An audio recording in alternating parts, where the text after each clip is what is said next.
Welcome to Let Me Fix This. Enjoy the video. You start by making sure prerequisites are ready, because OJS depends on a correct environment.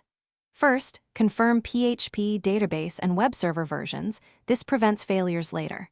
Once done, unpack the OJS package and check the checksum to avoid corrupted files. Next, create a dedicated database and user with privileges for creating tables. Why? To isolate journal data and simplify backups. Finally, place files in the web directory and set proper ownership so the installer can write config.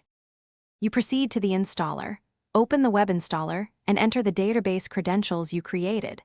This ties OJS to your data store.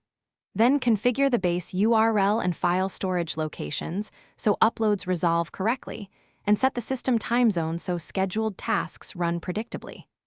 Once installed, create an admin account and complete email delivery settings to send notifications. Make sure to enable and configure essential plugins, publication identifiers, reviewer tools, and any indexing integrations, so workflows function end-to-end.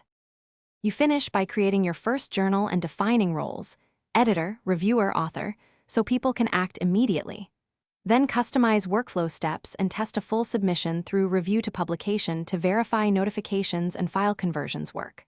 Once satisfied, schedule regular backups and enable HTTPS redirects.